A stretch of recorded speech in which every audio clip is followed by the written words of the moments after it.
The final night smelled like hot sand and old blood. They stood in the deepest sub-basement of the Smithsonian's off-site storage facility, a place that hadn't seen light in decades. The mummy had turned it into a tomb. Crates of artifacts were stacked into walls. Ancient linen strips hung from the ceiling like dead skin. In the center of the room, on a makeshift altar made of golden sarcophagus lids, the mummy waited. It was no longer pristine. Its bandages were torn and filthy, stained dark with old blood and fresh kills. The face beneath the wrappings had started to rot in places, revealing patches of desiccated flesh and yellowed bone, but its eyes still burned with ancient, patient hunger. "You came," it whispered inside both their heads at once. "Good, I was growing bored of lesser meat." Echo stepped forward, poetry book open, pages glowing green. Red John moved beside her, knife low, left arm fully healed except for that single glowing hieroglyph scar on the inside of his forearm. The mummy tilted its head, studying Red John. "Butcher, I tasted something delicious in your blood the last time we danced. Something older than me. Shall I show your little poet what you really are?" Before either of them could react, the room exploded with visions. Echo saw it all. Red John in the dark, years ago. A man in an expensive suit walking out of a courtroom, smiling because the evidence had disappeared. Red John following him into an alley. The knife work was surgical, clean. The body was never found. Another vision, a serial rapist the courts had let walk on a technicality. Red John in the man's house at 3 a.m., making him confess every name before the knife finished the conversation. Echo saw at least 7 faces, all of them monsters the system had failed to stop. She staggered, gasping. Red John didn't move. He just looked at her, calm, waiting for the disgust he expected. The mummy laughed, a dry, rattling sound. "See? He is no hero. He is just like me, a collector of the wicked, a wearer of many faces." Echo wiped sand from her mouth and looked at Red John. "Is it true?" she asked quietly. Red John's voice was steady. "Yeah, it's true. I only ever went after the ones the courts set free, the ones who smiled when they walked out because they knew the system couldn't touch them. Rapists, killers, people who hurt kids. I made sure they never got the chance to do it again." He flexed his scarred arm. "I was good at it, too good. That's why I stopped.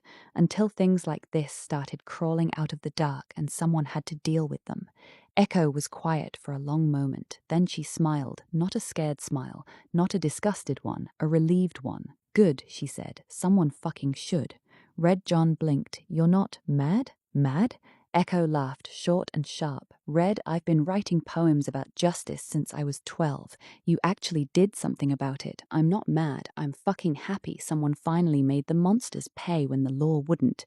The mummy's voice turned furious. "You accept the butcher? Then you will both be unwrapped together." It lunged. The fight was brutal. The mummy moved like liquid death, bandages whipping out like living things, trying to wrap around Echo's throat, trying to drag Red John's arm back into that dry, preserved state. It kept whispering, trying to break them.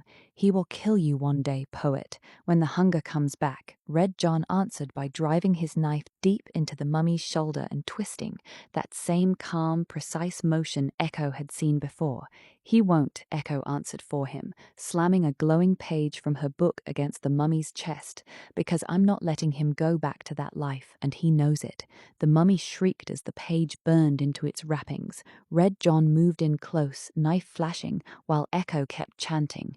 Every time the mummy tried to grab her, Red John was there, cutting, slicing, keeping it off balance with that terrifying efficiency. At one point, the mummy got its hands on Red John's face and started to unwrap him, skin drying, eyes clouding. Echo screamed and drove the entire poetry book into the mummy's back like a blade. Green fire exploded through the creature. The mummy's final whisper was weak, almost confused. "You protect each other." Even knowing what he is, Red John looked it dead in its burning eyes. "Yeah," he said, "we do." He drove the knife up under the mummy's chin one last time. Echo finished the spell, the ancient words mixed with her own poetry, and the mummy's body began to unravel from the inside. Bandages unwound themselves. Sand poured out of every opening. The thing that had slept for 4,000 years finally came apart, piece by piece, until there was nothing left but a pile of dusty linen and a single golden amulet that cracked in half. Silence. Echo dropped to her knees, breathing hard. Red John stood over the remains, knife still in hand, chest heaving. He looked at her. "You really okay with this?" he asked quietly. "With me?" Echo stood up, walked over, and pressed her bloody hand against his healed arm, right over the glowing scar. "I'm more than okay," she said. "I'm glad it's you watching my back. Just don't start collecting again without telling me first, okay?" Red John let out a short, surprised laugh. Deal. They stood there in the ruined basement, surrounded by dust and the smell of myrrh and blood. Somewhere far above them, the first hints of dawn were probably touching the sky. Red John wiped his knife clean on a strip of the mummy's own bandage. "So," he said, "you want breakfast? I make a mean omelette, or whatever normal people do after killing a 4,000-year-old corpse." Echo smiled, exhausted but lighter than she'd felt in weeks. "Yeah," she said, "breakfast sounds good, but you're driving, and you're telling me the story of the suit guy in the alley, all of it." Red John groaned. "You're gonna judge my technique, aren't you?" "Absolutely." They walked out together into the pale morning light, leaving the pile of ancient dust behind. Neither of them noticed the single grain of black sand that had fallen from Red John's scar earlier. It twitched once on the concrete floor, then slowly began to drag itself toward the exit, following them into the light. Some debts, it seemed, were never truly paid in full, but for now they were even.